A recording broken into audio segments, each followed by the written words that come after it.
Hello, everyone. This is probably pretty new for a lot of you.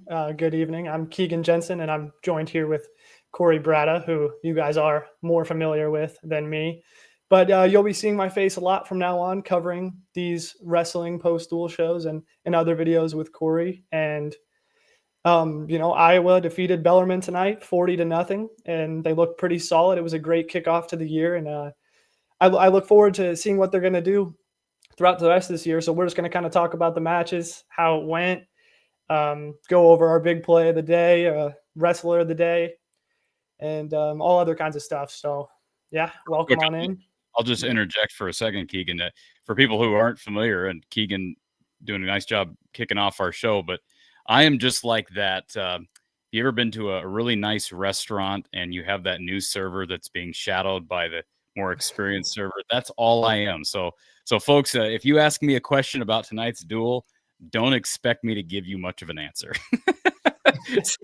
But it's a relaxed, comfortable format show, natural. If you want to call and talk to Keegan, very simple. Just log on to StreamYard. The link is in the description. I'll also throw it up in the live chat, and I'll monitor the live chat for tonight. And just a quick note. I mean, I know you see the scrolling ticker across the bottom of your screen. If you want more wrestling content, we do need sponsorships. So please feel free to reach out to the show, info@fromthehawkeyeofthestorm.com.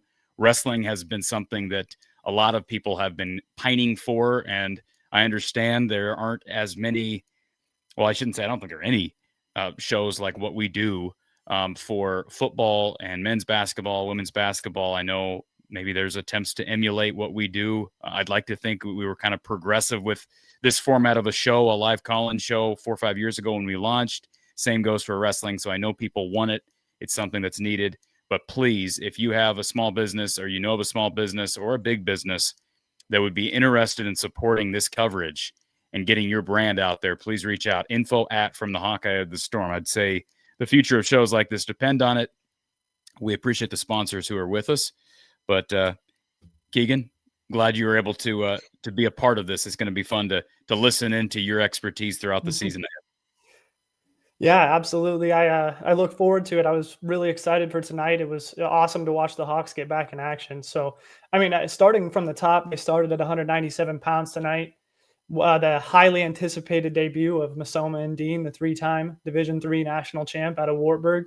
He looked, it was scary at times. He looked a bit flat. He wrestled Andrew Lieber, who was 17-14 last year. So an unranked opponent, non-national qualifier. It was a good chance to kind of see how Dean's going to look at the Division I level. And he ended up scraping by with a 3-0 win. And while he was in control most of the match, it definitely was a bit scary. Certain moments in the match, he definitely looked fatigued. He got rode out in the second period. There was just definitely some concerns there, but you also got to kind of expect that he's in a brand new situation, first match of the year. There's kind of those first match jitters, and hopefully he got that out of the way, and we can see a lot better from him going forward, but was definitely a bit scary. But then after that, it was really exciting to see Keeter return from last year where there was kind of those injury scares and whatnot, but he's here now, and he had an opponent who's ranked number 28, so pretty decent test early on. He ended up beating him 8-2, And I thought he looked good. He definitely gassed out a little in the third period, which you'll kind of see as a trend throughout tonight. It was their first duel, that's just kind of how it is, and we've seen that in years past. Definitely a lot to work on, not just for him, but at every weight. But I thought he got to his offense early. He looked fairly solid. Just definitely the third period concerns. He could have put that match away a lot quicker, I felt like. And definitely concerning to watch Endine and Keeter both kind of got rode pretty hard while they were on bottom. Keeter was actually hit with 2 stalling calls as well. So definitely a bit of a concern there, but I'm expecting to see both those guys take a big jump going forward. And then kind of the same thing at 125, we looped around to the small guys. Dean Peterson made his highly anticipated debut, transferring from Rutgers, and he wrestled Damian Ryan, who was 4-12 last year, so a pretty inferior opponent. And Dean Peterson, while he took care of the match 5-1, again, you'd like to see him win by 10 plus there. You'd like to see him get a tech fall. It was a bit concerning, to say the least. You want to see a lot better, but again, first match of the year. This is why we wrestle a team like Bellarmine. Get our shoes on the mat, get rolling, get some of these things out, because if we wrestled like this against Iowa State, it could be scary. And I expect this team to be fully turned around by then. But after Dean Peterson, we really got the ball rolling, and I thought the team looked a lot better. Drake Ayala came out, looked fantastic, got to his offense early, and he did what you expect from a guy that went to 2 national champion. He was almost a national champion twice the last 2 years, especially last year, lost in double overtime. So it's what you'd expect from him. Go out, take care of business. And I thought he looked just like he did last year. It looks like he hasn't taken a single step back. He's only moving forward. Got to his high crotches, to his firemen's. He looked great, spent most of the match on the feet. I expect nothing less from him. And really, I'm looking for him to finish his senior year on top. Really hope he can go and get some revenge on Bird here later in the year. And RTI then we went to wrestler, yeah. real quick, RTI Threads. Wrestler of the duel. I picked Drake Ayala for that. I thought his match especially was kind of a big flip for the duel, because it was kind of scary. Masoma Endine comes out, wins 3-0.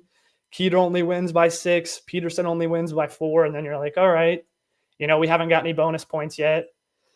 Looking a bit scary, but then Ayala came out and you're like, all right, this is still the Hawkeyes. This is good. Like, we're going to be fine. And I felt like that really changed the momentum, because then Nasir Bailey came out and made his debut out of Little Rock, one of the 2 transfers from there. And he looked great. He wrestled the only wrestler from Bellarmine, AJ Rallo, who was a national qualifier last year, and he beat him 7-1. So I thought Bailey was another one of those guys that got to his offense early. He was 21-5 a year ago and got 4th place in nationals 2 years ago. We're really looking for him to finish this year top 5 or even better than that. He comes in ranked 10th, but I thought it was a great match for him, and I'm really hoping he can be a key piece to this team going forward, especially at a tough weight like 141. And then 149 was kind of a surprise. In our preview video, we talked a lot about Ryder Block and how he's ranked. We expected maybe he would be coming out, but we actually saw Kale Voinovich, the freshman, the redshirt freshman. He came out instead of Ryder Block, and there's multiple reasons why this could be the case. Ryder Block has been suffering from injuries. We don't know how healthy he is. I'd like to think he's back to full health, but that could be playing into it. Brands could have just thought that Voinovich looks better right now, but it's also the first duel of the year. Maybe he wants to ease Ryder Block back into it through practice. We don't know, but Voinovich is great too. A state champion his senior year in Iowa in high school. And I got to watch him personally at the state tournament. I feel like he's a solid wrestler too. And I would expect him and Ryder Block to be similar comparisons on the match, but definitely with the level of a recruit that Ryder Block was, you'd like to see him get out there, especially as a fan. Like, I was looking forward to maybe seeing him finally return, especially, being ranked number 30, being someone that maybe we could count on making a huge jump. I said it was a little disappointing not getting to see him out there, but Voinovich took care of business 7-3 nonetheless against Zach Cowan. So, and I thought Voinovich looked good. Definitely another one of those matches where got to the third period and he was just a bit flat-footed. Like, saw that all throughout tonight in that third period, except for some of our guys that went out there and took care of business early. Just looked a little flat. Was kind of, Voinovich even was getting in deep on some shots and some of those double legs in the third period, where it's like, first period, he's finishing those without a doubt, but it just kind of fell flat. Like, just I don't know. It was concerning. I saw that from multiple guys: Keeter and Dean, Peterson, Voinovich. All four of those guys that we've been talking about, they all looked a bit flat in that third period. And I was known for being in great shape. I was known for being a bruiser. They're going to be on you the entire 7 minutes. So it was a bit concerning. But again, who knows if we're going to even see Voinovich going forward. It could be Voinovich. It could be Block. They could mix in other people. This is, the first duel, so nothing is set in stone. But then what I called the big play of the day, Jordan Williams, he came out at 157 and he really shifted the gears on this duel. Jordan Williams is just such an exciting wrestler. Like, you expect nothing less from him.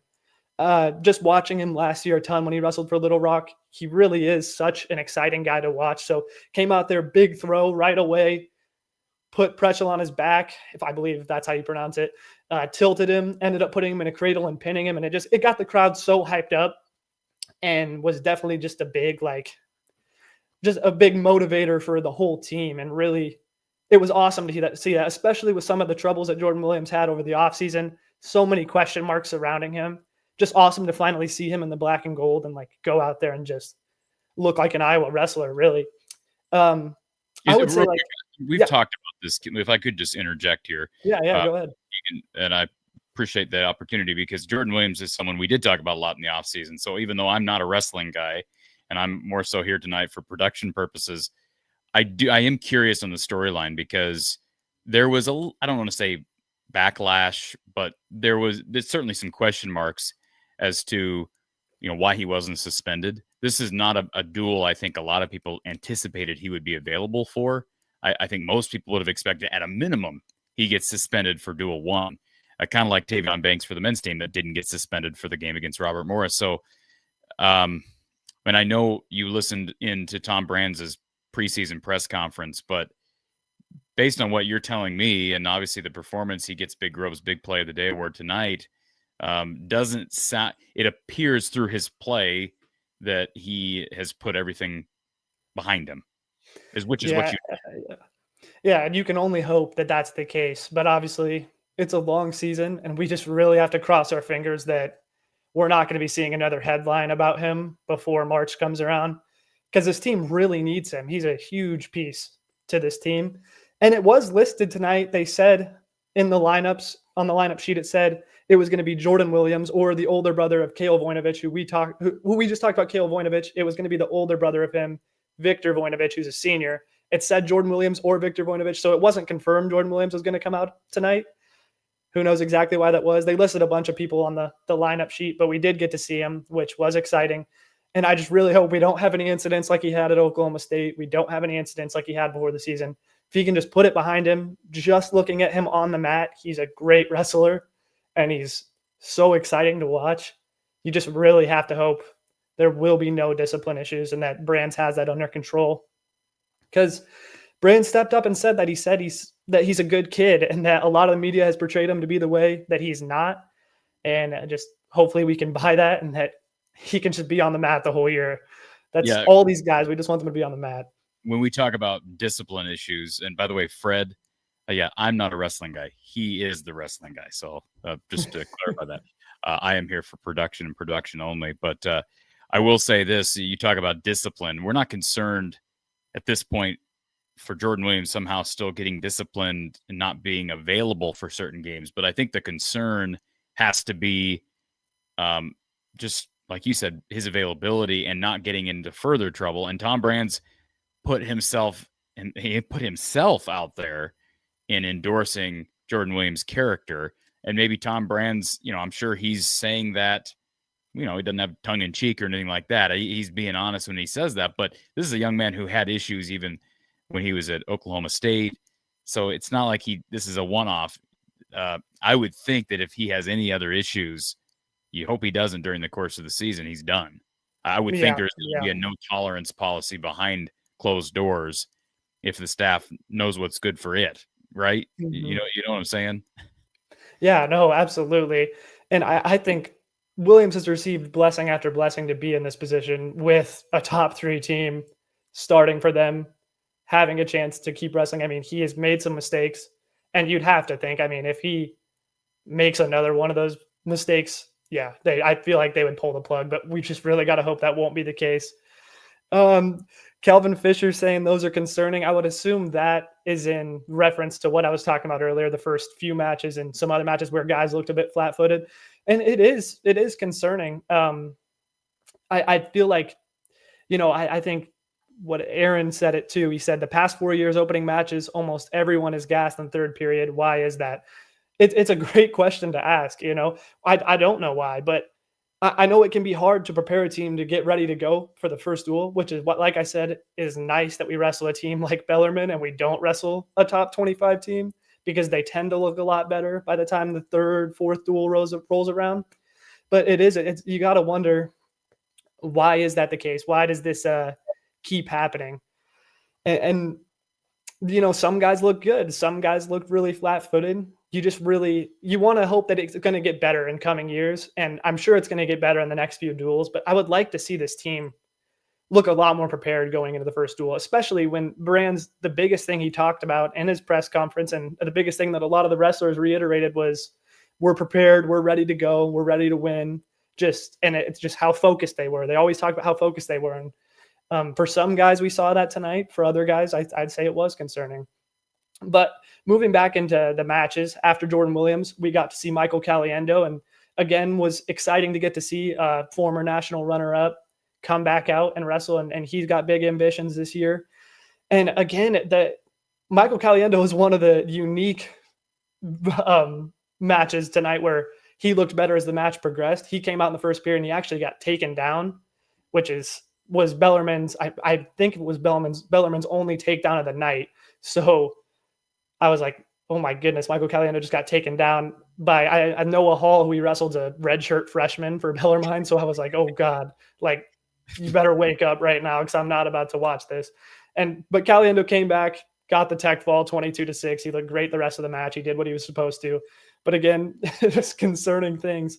But then another guy going into 174 who I would say was right up there for wrestler of the night was Patrick Kennedy. He got a tech fall real quick over Grant Odell from Bellarmine. And him and Ayala they did what you would expect guys that finished in the top 5 at nationals to do. You come out, you take care of business against an inferior opponent. You do it right away. You don't look flat-footed. You don't look worried or nervous, or you just go out and you get it done. And it looked like there was just no breaks for Patrick Kennedy. And he's a 5th-year senior, so I kind of expected that from him. He's been here. He's lucky to even have another year, so I'm sure he's going to do everything he can to take advantage of it. And he's been in this first duel of the year, those first match jitters. I think it gets easier every year. So for being a 5th-year senior, he definitely made the most of it. And that was exciting to see because Kennedy's been someone who has had inconsistency issues in the past. We've seen him look like a top 5 guy, and we've seen him lose to much worse opponents. So I'm hoping we can just see this from Kennedy every single match this year. I just want lights out, lights out, lights out, because definitely a bit scary in the past from looking at some of the way that Kennedy has looked, but he had a great national tournament last year, and he comes out and carries that on in his first match. And then another person that everyone was looking forward to watching, Angelo Ferrari at 184, wrapped up the night with a tech fall over Gavin Ricketts. Angelo Ferrari, I mean, you got to just be excited about that kid. He is like the one person that no matter how many times I watch this kid, I think he wrestles just the exact same way every single time. Noah Hall enlisted in U.S. Army, by the way, and married, so he's getting home cooking and serving our country. That's pretty good. I mean, yeah. Noah Hall wrestled Michael Caliendo. I mean, good for him getting a takedown on a national finalist, though. I'm pretty sure he's probably pretty excited about that.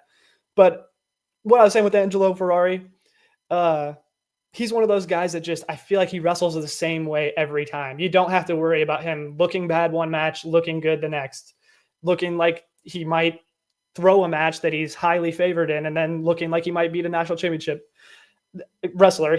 Every single match, you're going to see the same thing from Angelo Ferrari. That's what I noticed. Then I took away from him in year 1, and he steps right into a starting role in this year, and he looks the same.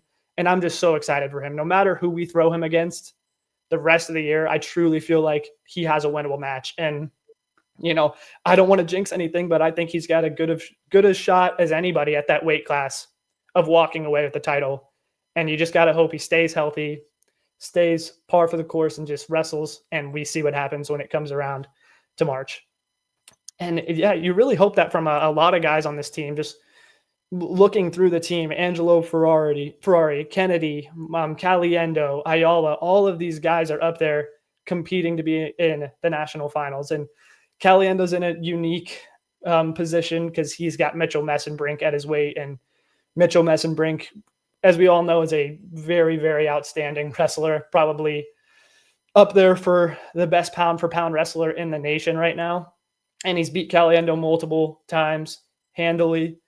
That's a tough one. I mean, you don't ever want to look at a guy at the start of the year and say his peak is gonna be second place, or his peak is gonna be what he did last year, which was second place. But that's just Caliendo would have to make a really excellent jump to beat Messenbrink, and I don't want to rule him out of doing that. Caliendo is a great wrestler, but that's the one out of those four that I would say probably has the least shot. But you look at Ayala, he needs to get through Bird, who he lost to in overtime last year in the national finals.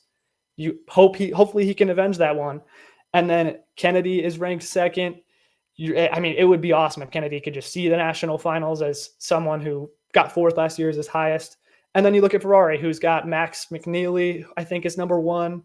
So I think that'd be a great match. McNeely looked fantastic last year. And yeah, I totally agree. Kennedy improved tremendously last year. It was crazy. Like, there was talks about Nelson Brands getting the spot at the end of the year over Patrick Kennedy going into nationals. There was serious discussions about that. And I heard from sources of people that are close to the team that was like truly en route to happening, that Nelson Brands was going to come out and he was going to be the starter at the end of the year and was going to compete at the Big Ten championships. But Kennedy just really, it was like he flipped a switch. Just something we haven't seen from him before. All those inconsistency issues, he just threw it in the past, and he looked like just this new wrestler. And it was so fun to get to watch him at the end of last year, especially at nationals. The run he had was just so fun to watch. I really am excited for him and to see what he can do the rest of this year. And I'm hoping that none of that inconsistency comes back and bites him again. He's improved so much, and it looks like he's really ready to make the most of his fifth year. Is he the type of guy that you compare to? I mean, I know, like, on the foot, again, I probably make myself sound stupid, but on the football side, guys like Quinn Schulte, or I'm trying to think of past even walk-ons, John Loudermilk, guys that maybe kind of fly under the radar. They just do their job, slowly improve throughout their career. They're not the flashiest. I mean, we had this conversation about Gabe Arnold and the Patrick Kennedy, Gabe Arnold debate. And is he sort of been that guy? Like, he just kind of never been the flashiest wrestler, but he's just slowly earned the respect of not just his teammates, but the staff and, of course, fans? Yeah, 100%. I mean, there's times where like I would say this is the first year that Patrick Kennedy really sticks out as like a star wrestler on the team going into the year. Like, before that, he was kind of like, this is Patrick Kennedy's weight class, and don't know exactly what to expect from him. We could see greatness, we could see mediocrity. And there's duels in the past where Patrick Kennedy has gone out and wrestled, and you just kind of like have to do a face palm because you were like, oh my gosh, like there's so many times as a fan where you just question the faith that you had in him because of the inconsistency issues that he struggled with. And he really just did fly under the radar. And it was like out of nowhere last year. He just looks the best he ever has, soars, takes fourth at nationals. And you're like, you start looking at him and you're like, man, he really did just slowly improve over this time. And maybe we were all too hard on him. He really is a great wrestler. Will you bring covering wrestling the whole year or just in spots? We plan to do it the whole year. I'm hoping I'm going to be able to hop on these live post duel shows, every duel, and to just interact with you guys and keep talking about the sport. It seems like so many of you guys care about it. And, Corey, I can already tell, is learning a lot more about it because he came in with like almost no knowledge, and just the conversations that we've had about Arnold and Jordan Williams, like, the way you're talking about it now, it just sounds like someone that knows what they're talking about. And not that you have no idea what you're talking about, but you've already improved so much. And I see that happening in the future too. I'm pretty close to having no idea what I'm talking about. This is, I know springtime, this is Alex. So he calls into our football shows regularly. And I know he's one of the guys who has really lobbied for more wrestling coverage. So hopefully this has answered the call for some of you out there.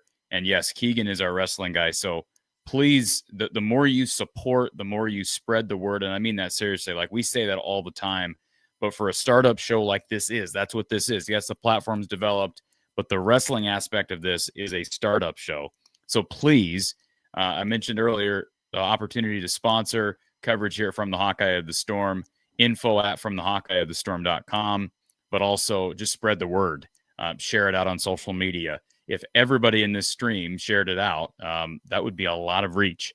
So please do that. If it's on Twitter, Instagram, TikTok, Facebook, we've published some cuts on our social media. You can follow From the Hawkeye of the Storm at From the Hawkeye on Instagram, on Twitter as well, and then again From the Hawkeye of the Storm on Facebook. So yeah, that's the plan here, Alex. And if we, hopefully this goes well, and we can take it from there. We're kind of approaching this the way I approached the whole platform 4 to 5 years ago, where I was like, hey, I don't know what to expect, but I've got this to offer. And in your case, Keegan, you've got extensive wrestling experience, coaching experience, expertise to offer. And so hopefully people buy it. I think they will. And we hope you're here all year for it, Alex. Yeah, and I will say too, like, if you're just a Hawkeye fan and you love this channel and you're hopping in here, you're like, let's just see what's going on. Really stick around, like, try to learn the sport, because it is a very hard sport to learn. It is not, it can be not so beginner friendly for someone that's trying to learn all of the rules, but truly when you figure it out, you will see that it is a beautiful sport, and it's so exciting to watch. And especially, it's like, if you're a huge Iowa fan, this is one of Iowa's greatest pastimes. They got such a legacy in this sport. Just, if you commit yourself to wanting to learn about it, we will be here for as much as you guys want us here talking about it. And it really is a great opportunity to spread such an amazing sport. And Aaron's got a question here for you specifically, Keegan. He says, did you guys see the AJ Ferrari interview on Flow Wrestling? He explained his potential Iowa transfer a couple of years ago in the Glazer match. Yeah, so I didn't see that specific interview. I actually haven't gotten around to watching it, but we were just talking about AJ Ferrari the other day. He's such a loud guy. Like, you just never know what's about to leave this guy's mouth. I mean, he was going to go to North Carolina and didn't get accepted after transferring there. So now he's going to Nebraska and he's going to make them a great team. But it's like, last year he was wrestling Iowa's guy, Stephen Buchanan, in the national semifinals. And before the match, it was like, in his press conference, he was just talking the most trash, just like acting like Stephen Buchanan was going to be a walk in the park, and like, he's been here before and won a national title, and Buchanan's just another stepping stone. And then Buchanan beat him and went on to win the national title. So it's like, the guy spends a lot of time talking, and while he is an absolutely fantastic wrestler, I wonder if he did come to Iowa, if all of the negative press was going to be worth what he was going to bring us on the mat, especially when it's like, we've already picked up Endine, and Endine, I don't want to call him like an AJ Ferrari prototype, but Endine's a great wrestler. He's got titles under his belt at the D3 level, and he can be fantastic. But yeah, there's just a lot. When you take AJ Ferrari, you got to wonder what's going to come with him. And you can see things like this that come with him. You got him, hitting Glazer, flipping off the crowd. Like, it kind of just looks like a clown. I mean, I hate to say that. And, I understand he's related to a Hawkeye, right? so I'm not trying to rip on him, but the fact that it's I would guess it's very rare that a wrestler never is technically an Iowa wrestler and gets this much talk from Iowa wrestling people. I mean, there's enough controversy around the program. I understand the dude is ridiculously talented, but there's enough controversy around the program that I don't know that they need another, I don't want to call him a disease, but another cancer. I don't know if that's any better. Right. Well, it's like, he's spent, he said so many things about Iowa in the past. It's like, how is that going to bode over for team chemistry if you just throw him into the lineup? I don't know. It's interesting. Looking at there's a comment here from Mr. Veteran Hawk, Keegan. Yes, I was going to talk about this one too. Peterson was disappointing. He wants to see, is it DeLuca? Yeah, Joey DeLuca. He's a freshman right now. a very, very highly regarded recruit. I think he was like the 20th ranked wrestler nationally in the class of 25. So Joey DeLuca, I expect that we will see 5 matches from him this year or somewhere around there. Brand's made it clear he wants these highly talented freshmen to get their matches. You can wrestle 5 matches before you lose your red shirt. I would expect to see almost all 5 from Joey DeLuca and just him getting as many matches as possible. Super exciting potential. And hopefully he's going to be filling out the weight class after Peterson is gone. But I'm not too quick to just, dump Peterson and say that it's over for him. I mean, he is ranked 10th. He was a match away from placing at nationals last year, and he is a very exciting wrestler. Yes, he came out a little flat-footed against an opponent that he should beat much worse than he did, and I would have loved to see Joey DeLuca wrestle tonight. I heard there was potential that he might, but I would expect that we'll be seeing DeLuca wrestling a few matches here very soon and making his debut. And he's one of those guys to really look forward to. He's going to be a part of the future of this team for sure, as well as like Harvey Ludington. I would like to dive into that as well. He's another talented recruit at 197 who's a freshman now. There was talks that maybe he would wrestle tonight instead of Ndine. We saw Ndine. He's another one I would expect that we'll see 5 matches from. He'll keep his red shirt. We'll take both those guys going into the next year's redshirt freshman. And then, Iowa's the deepest and strongest team overall at all weights. Hard to top Penn State when it comes to being deep, just with the recruits that they get and what they've done in the past. But this is like, I touch on this. This is a very, very talented Iowa team. This is one of my favorite Iowa teams that I've seen in a minute. And they are deep. They are very talented. I mean, I touched on this, that we have Gabe Arnold sitting on the bench right now, who would be ranked top 15 in the nation, who was a national qualifier last year, who won matches at nationals. He's sitting on the bench ready to come in at any given moment. You have great recruits like Joey DeLuca. I mean, this is a deep team. You got Ryder Block, who didn't even wrestle tonight, who's a highly regarded talent. You got guys that can mix into this lineup, and this team is versatile. You got, your weakest weights are 149 and potentially maybe 197, if depending on what we see from Ndine, but it's a great team nonetheless, and it is deep, 100%. And these types of comments from Aaron are very helpful. So he says, keep the content going. This year, I'll keep spreading the word. Thank you for doing that. Fourth and neat. So thankful for y'all doing this. Those are the types of comments that, again, when you're just starting a new project or a new initiative, those types of kind words do help. So thank you for that and for interacting in the chat this evening. I wanted to ask you about depth, Keegan, because the one thing I do know is that's typically, whether we're talking football or basketball, and I presume wrestling fits into that same fold. When you talk about the difference between teams at the top and teams just below the top, usually it's a difference of depth. And I'm not going to act like Iowa football is traditionally just below the top, but they are in at least the tier right below, just below the top, right? So, typically if you're an Iowa or an Iowa State fits into that category as well, you need everything to go right health-wise to even have a shot of competing with, in football, competing with the Alabamas, the Clemsons, the Ohio States of the world, year in and year out. That typically doesn't happen, right? Injuries are a part of the sport. Yes. Wrestling is the same is concerned for wrestling. So my question to you is, what weight classes are you most concerned with depth? And are there any wrestlers that are starting right now who have had kind of been prone to injuries, I guess? Yeah, I mean, you worry about heavyweight with Keeter, who's coming off of that injury. You really would hate to see anything happen to him, but Keeter's such a driven guy and someone who really takes care of his body. It's not my number one worry. Your biggest worries are going to come at the weights like 133, where you have Drake Ayala. If Drake Ayala goes down, you're not going to have anybody near his caliber that's going to be able to hop in there and do what he's doing. So, I mean, every team is prone to injury. Every team is prone to having weak spots from injury. But it's like what you've seen from Penn State is they just have so many good wrestlers that it's like they have someone hop in. If someone might get injured and a Penn State wrestler hops in, and out of nowhere, you just see that they're top 10 in the nation. And you're like, how in the world is this top 10 guy sitting on Penn State's bench?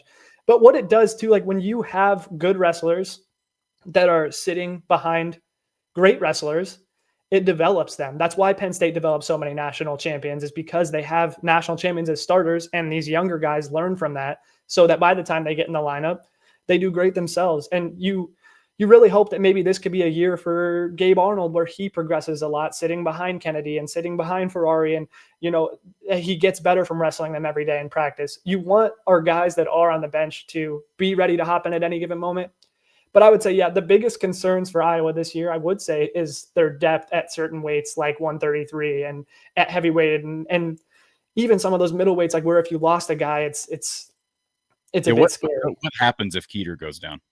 If Keeter goes down, I'm not sure what happens. I'm not sure who would be the next man up.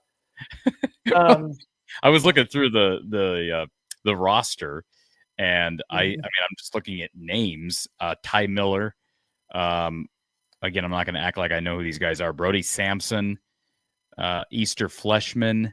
I mean, stop me if somebody, Yeah, I mean, Brody Sampson Brody Sampson, he's small though. He's real small. He's not a full heavyweight. He'd be a guy similar to Keeler. Like Brody Sampson was up there in high school. I watched him wrestle. He was from Ballard.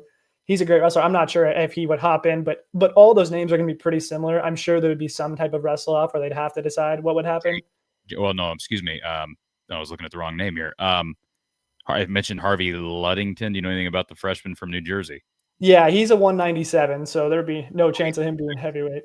Yeah. Gotcha. What was I looking at here? Okay, Gage Marty. Apparently, I can't read. Gage Marty is listed at 285 from Solon. Yeah, I don't know much about any of these guys as backups at heavyweight. I mean, it'd be a disaster to say the least if Keeter went down. Same way that it would be really rough if Drake Ayala went down. I mean, you lose a guy that caliber, there's no replacing him. But especially when it's like you don't even have another like super highly regarded recruit to just jump in. Yeah. And Easton Fleshman, I mentioned him from Inwood, Iowa, West Lyon. Of course, West Lyon's got some great, unbelievable athletes that have come out of that part of the state. But yeah, an unknown. Fred, thank you. And it looks like Fred switched over from X to YouTube, so that's great. Either way, but if you're watching, we're simulcasting to Twitter, formerly Twitter X. So thank you, Fred. And then also Alex, appreciate the super chat. Says, awesome. Hopefully I'll be able to jump on and chat sometime. Wasn't able to watch the match tonight. Followed on X. Weeknights are not good. 2 a.m. comes early. I was a wrestler. Love talking about the sport. So, yeah, totally understand, Alex. I don't know if Alex works on, because most of these duels are on Fridays, right? So, Alex, do you work Saturday? I know Alex calls into our shows on Saturday, probably because it doesn't work Sunday. But Alex is a big frolfer. Do you like frolf? Do you like frisbee golf, Keegan? Is that a common? No, not for me. Anyways. Yeah. But no, I mean, we were talking about depth before. Depth is always a concern.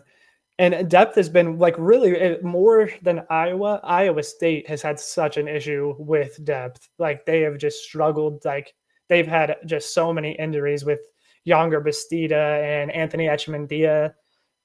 Some guys that are just really talented from that program dealing with injury.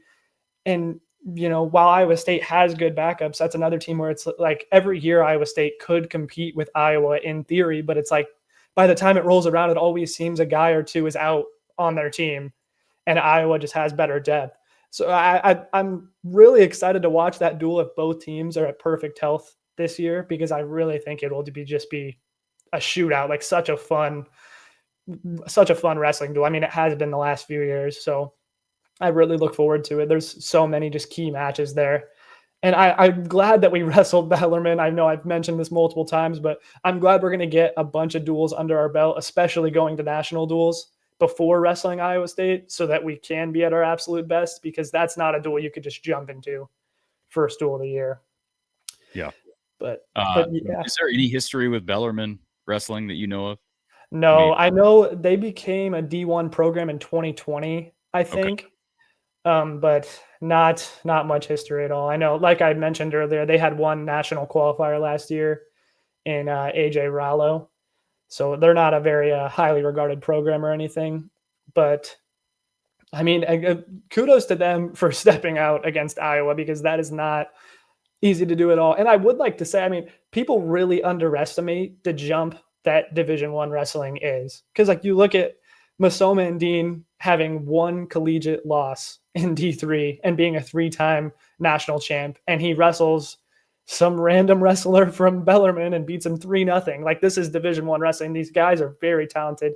I mean, look at, like, Keeter's wrestling someone and winning by 6. Dean Peterson was number 10. He's winning by 4. Like, these guys, people don't understand that Dean Peterson could walk into any high school state right now and just walk through the state tournament. Like, these guys would beat your favorite, like, high school wrestler. So what does that say about the Bellarmine wrestler who's losing 5-1? This guy's a freaking warrior. So, like, that's what people really underestimate, even the lowest D1 programs, like how talented these wrestlers are. It's actually just so crazy once you really grasp that concept, to like understand these guys truly are like such just warriors. Every single one of them that's at the Division I level. It's crazy. Before we can wrap this thing up, this is your show, Keegan, but before we do that, and I kind of hand it over to you to do so, let's give a quick shot. I do want to ask you about national duels, just to kind of wrap this thing in a bow. But do want to give a quick shout out to our 2 channel sponsors that are continuing to work with us throughout the months of, October, November. We just started a new month. So RTI Threads is here for you. November football on tap for Saturday. Huge game in Kinnick between Iowa and Oregon, and all these guys will have a role to play if Iowa is going to oust a top 10 Ducks team in Iowa City. Aaron Graves, Zach Lutmer, Jacob Gill, Carson Shire, all 4 of those Iowa football stars featured on RTI Threads online store. Visit rtithreads.com. Use the /NIL. Again, that's rtithreads.com/NIL. And while we're at it, why don't I go ahead and just share to folks, because this is, I know, a new show. If you haven't seen the website, this is what it looks like. So you can browse the selection of authentic gear at this website. These are personalized, authentic logos. For instance, Zach Lutmer, boy, what a coming out party he's had throughout this 25 campaign. And you can choose your color, choose your size, great gift ideas. Get ready for winter with the officially licensed Zach Lutmer pom-pom beanie. And I don't normally talk about this because typically I'm not doing shows, at least before November. We don't have shows during the week, live post-game shows or post-duel shows. But we are actually doing another giveaway. So we're doing giveaways every single week over on social media. So if you're not following From the Hawkeye of the Storm on X, on Facebook, on Instagram, all you got to do is go over and follow us, like the post on our giveaway post, and you'll be in the running to win free authentic gear. We have given away hundreds of dollars worth of authentic rtithreads.com Hawkeye NIL gear. So again, Aaron Graves, Zach Lutmer, Carson Shire, Jacob Gill, all featured. So put your guess in, your score prediction for Iowa-Oregon football on Saturday. That post is up on our social media. And then you can also browse the selection, the stores for each of those guys. Again, go to rtithreads.com, go to NIL. This is what it looks like, that NIL division, and browse your favorite Hawkeyes today. And also, you saw the scrolling ticker across the bottom of your screen. We had our Big Grove Wrestler of the Duel. And Big Grove Brewery is the official watch party headquarters of the Hawkeyes. And so be sure you get there if you can't make it to the big game Saturday or to any of the basketball games. All these locations, 4 convenient Iowa locations: Iowa City, Solon, Cedar Rapids, Des Moines. Check out their Easy Eddie. It's a great drink. And as well as their neighborhood beer, their Citrus Surfer. And they've got a new location over in Omaha. Again, Big Grove Brewery across the state of Iowa. Keegan? Yeah, so we're going to talk about national duels coming up here soon, and a very, very huge early season test, to say the least. And this is kind of crazy for Iowa, considering how tough their schedule already is. They're going to see Missouri first, which hopefully they'll be able to take care of business there. But Missouri is a huge step up from Bellarmine. I mean, that's a historically good program. I mean, I'm sure a name that everyone's familiar with is Ben Askren. He came out of there as a 2-time national champion. So, I mean, it's a great program. They develop wrestlers well. I'd be very interested to see how we match up with them. I haven't dove into it as much as I've wanted to yet, but Iowa should be a pretty big favorite there. But going down further into national duels, we might see Oklahoma State. We might see Ohio State or Nebraska. There's going to be eventually there's going to be a really huge duel in there, especially for this part of the year coming up on November 16th. That's a very early time to be wrestling this caliber of an opponent, but it's going to get this team ready to go. On one way or another, somebody's going to have to step up and somebody's going to win this duel. So, I mean, I don't want to be the bearer of bad news and say that if Iowa looks like they did tonight at certain weights, we could be in some serious trouble as far as Oklahoma State, Nebraska, Ohio State go. But other weights, I think we look great. We just really have to hope that the concerning weights are not going to be concerns once we come around to those big duels. But yeah, national duels it's going to be really fun. It's going to be very exciting to watch. So starting out with Missouri, let's go take care of them first and then see who we run into after that. They get Penn State early in conference play. Fred Minnick brings up apparently, let's see here. Bellarmine had 2 national qualifiers. That's what NQs stand for, right? National qualifiers. Yeah. From what I saw, they only had one. I think that that Dalton Mayer at heavyweight he's ranked 28th, but from what I saw, he did not compete at nationals unless I'm mistaken. I know that AJ Rallo was an at-large bid, but I'm not positive about Dalton Mayer or who else might have been. From what I went and looked at all the results from last year, and AJ Rallo was the only one that I saw that competed at the national tournament. Fred also brings up how much he loves the sport, and apparently he does media in another world, the world of bourbon. The reason I gotta real quick, and again, I keep saying this is Keegan's show, and I keep speaking up, but Fred, I'm a big bourbon guy, so if anybody knows me, that's my drink of choice. So you need to. Why have you not hooked this show up with a bourbon sponsorship? That's we need a bourbon sponsorship. But you want to talk about heart and soul into promotion? Reach out or you put the name in the ring somewhere if you can. So we appreciate you being here, Fred. So this coming Saturday, 9 a.m. Central Time for the start of the national duels, and it will be a busy 2 days. Absolutely. It's going to be huge. I mean, this is a huge week of preparation for all of these wrestlers. They got a lot on their plate and a lot coming up. It's going to be a massive step up. I mean, we're going from the bottom of the barrel to straight to the top.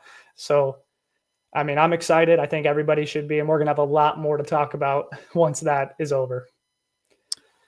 All right, but Keegan. Yeah, I mean, we can wrap it up if we need to. Yeah.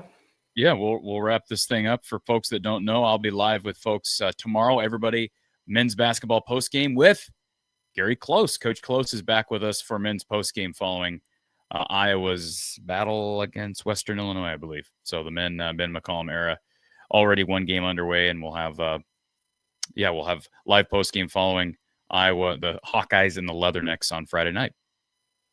Absolutely. Saturday as well for Iowa, Oregon. Yeah, Iowa, Oregon will be exciting. And hopefully you guys will be seeing me at the conclusion of national duels, and we'll be talking about what happened with that. But thank you all for joining us. It's been very fun. Okay, folks, for Keegan, I'm Corey. Thank you for being here. We'll talk to you next time.